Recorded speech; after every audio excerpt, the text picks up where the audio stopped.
Welcome back to the Wardrill Weekly Meta Report. I am Sarv, your faithful cogitator, and this is the second time we have done this. Same quick housekeeping as always. All of my data comes from BCP, so if an event ran on another app, it most likely is not in these numbers. This past weekend gave us 10 grand tournaments and just under 600 singles lists, a little bigger sample than our opening week. And this time, the story is not really who is on top, it is what moved. A few armies that were quiet last week came surging up the board. A couple of last week's darlings cooled right off, and the most played unit in the entire game changed hands. Two reminders before we dig in. First, 11th edition is still only a few weeks old, so every number here is small and it will keep shifting. And second, on win rates, Games Workshop balances around 50%. So above the line is strong, below it is struggling, and the further a number sits from 50, the more it is telling you. Alright, let's get into it. Let's start with the faction win rates from this weekend's grand tournaments, sorted top to bottom.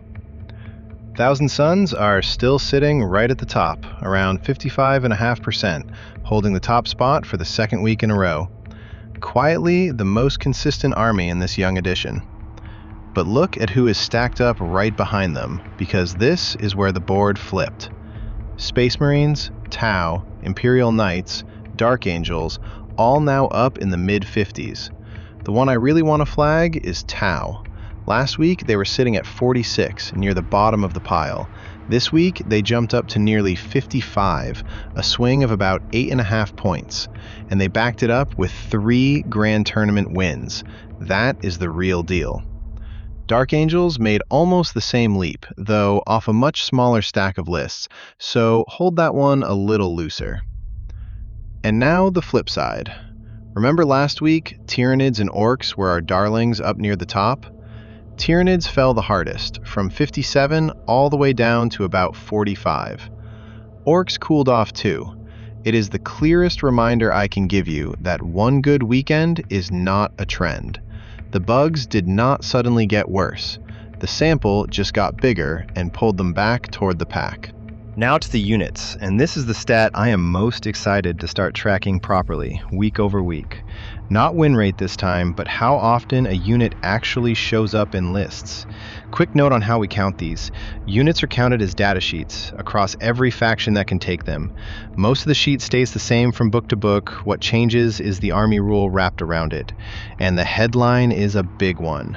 We have a new, most played unit in the entire game. The Defiler.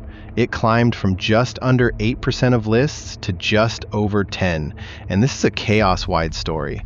Emperor's Children bring it most, Chaos Space Marines are right behind, and Death Guard, World Eaters, and Thousand Suns all field it too. Same big walker, 5 different army rules around it, and clearly people everywhere are figuring out how to build around it. It passed the Scout Squad, the Marine staple that had held the top spot last week. Climbing right in behind it, the Chaos Spawn, another Chaos-wide pick with World Eaters leading the way, and a pair of Tyranid picks, the Neurolictor and the Biovores. And here is the fun wrinkle. Tyranids as a faction had a rough weekend, we just covered that, but their individual units are getting picked more. Let's check in on Force Dispositions, the new posture stat we started tracking last week, and this one served up a genuine reversal. Last week, Disruption was the standout, the best performing posture on the board. This week, it cooled right off, down to about 49, smack in the middle of the pack. Meanwhile, Purge the Foe, still the most popular pick by a mile at 174 lists, nudged up to just over 51, and it is now the best of the big postures. So the crowded lane is actually fine right now. The one clear signal, and it is the same as last week, sits at the bottom. Reconnaissance. Just under 41% across 49 lists, and it has now been the weakest posture 2 weeks running. Same honest caveat as always, BCP still is not forcing players to lock a disposition when they register, so there is real noise in here. But if there is one posture the early data keeps pointing away from, it is Recon. Take that for what it is worth.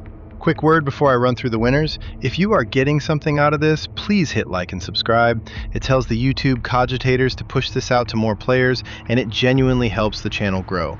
The whole idea here is to get you the meta news in small, snackable pieces, and if you want this data in your own hands, refreshed every single week, it is all on wardrill.app. iOS and Android, links in the description, right alongside the list building tools and the faction stat pages. Thank you as always to my Patreon supporters and to everyone using the app out there. It genuinely means the world to me. Thank you. All right, the winners. 10 grand tournaments this past weekend. Performance of the weekend is an easy call. Sam Nash won a perfect 7-0 to take the Birmingham Super Major, the biggest event of the weekend, on Thousand Suns running the Hexwarp Thrall Band. 7 rounds, 0 losses. Fantastic. From there, a wave of 5-0 finishes, and the theme, as promised, is Tau. They put 3 separate players on undefeated grand tournament runs this weekend: Arlana Davis, Oliver Campbell, and Casper Wennerby. All 3 were on cadre builds, 2 of them flying the Retaliation cadre. When an army jumps up the win rate charts and stacks up trophies in the very same weekend, that is when you pay attention. Elsewhere, Michael Hamilton kept the Space Marine Librarius Conclave rolling with a 5-0 at the Geelong Open, the same sharp build we flagged last week. Bjorn Olsen went undefeated on Necrons over in Norway, and here is your win rate skeptic special. Gavin Norman took Death Guard, an army sitting well below the line, to a clean 5-0. Low average, high ceiling, every single week. A big congratulations as well to Damian Cooper on Orks, Ferran Villegas on Emperor's Children, and George Sumner Johnston on Chaos Demons, all undefeated.